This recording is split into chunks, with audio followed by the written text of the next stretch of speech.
Okay, so for the final Tetrad project, I wanted to talk to you about something that I felt had real meaning. And so I'm going to talk to you today about school toilets. And yes, there are some really important and socially just issues that relate to having toilets in schools that I felt would be really worth looking at for the non-electronic device or invention. So I'm going to tell you this little story. So I was at a workshop a few years ago, and the presenter, who his name is Skid Crease, told a story that I will never forget.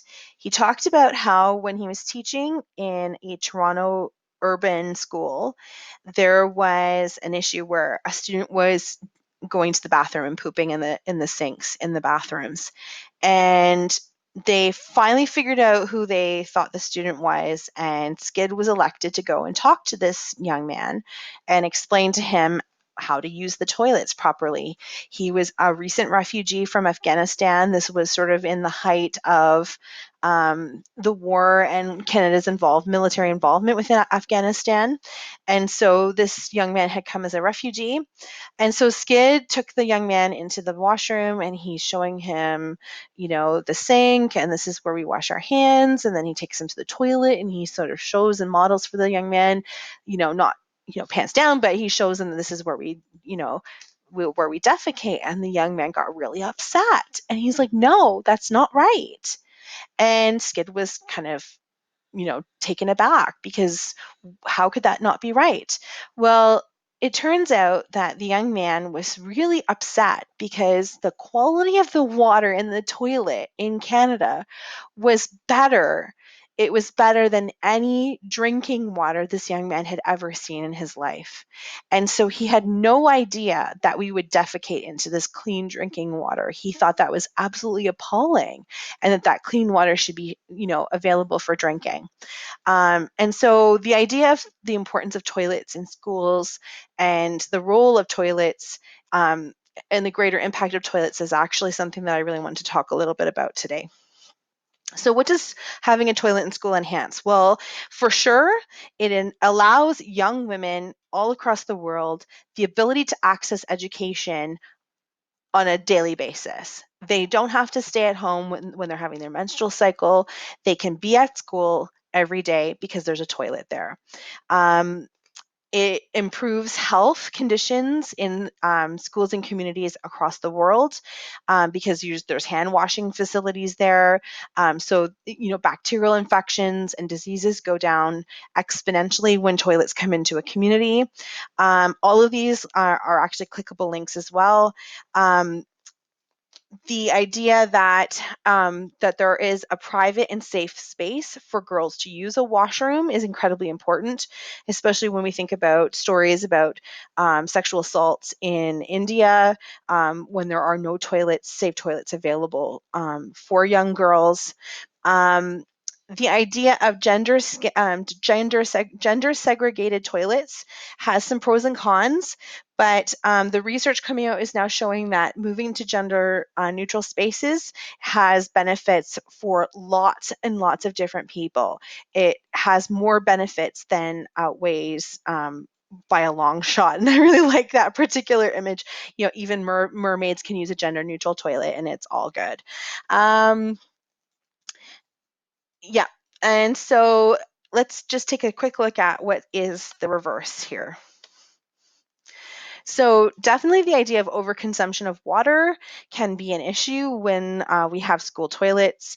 In some of the older school buildings in Ontario, our toilets are definitely not low flow and are highly water consumptive, which strains our sewage treatment plants and can cause problems in the infrastructures of schools, flooding, et cetera, et cetera. It definitely means that we have to have a sewage treatment system. Um, Again, the links I believe here are clickable. Um, there are the idea of that clean drinking water, the quality of water in toilets in Canada being such that it's actually the same drinkable water that we get. We don't often have gray water systems in public washroom facilities, which might be something that we need to move towards. And there are still communities across Canada that do not have good toilet and sewage treatment systems. So northern and remote communities may not have indoor plumbing still, and this is a travesty and it needs to be addressed. The retrieval. So what came before toilets in schools?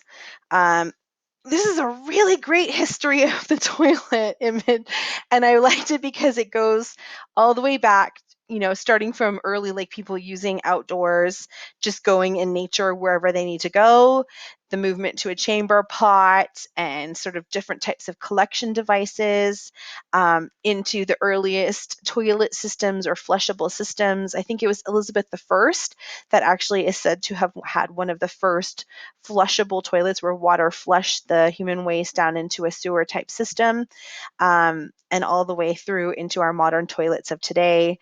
Um, Note that the bottom one is not a TARDIS, that is an outhouse. Um, and we'll just move right into obsolescence. So what's made obsolete by having toilets in schools?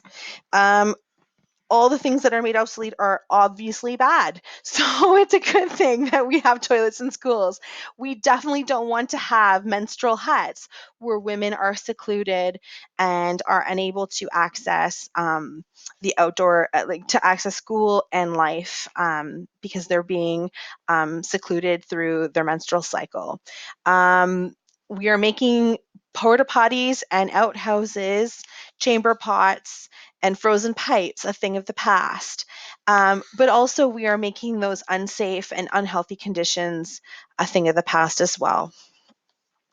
Um, the idea that the global goal number 6, clean water and sanitation for everyone, I do believe that they have put a deadline date of 2030 on that, which I think is actually a little bit late. So here's just a few of the insights in general. I'm going to start from the bottom. There is and Bill and Melinda Gates' foundation is working really hard to try to make toilets accessible to everyone across the world. But there is a bit of a monetary part to that as well. I think some of his ideas have an economic value, beyond just having women go out into the workforce, and when the toilets are available, but also the idea of there's a business component to it as well.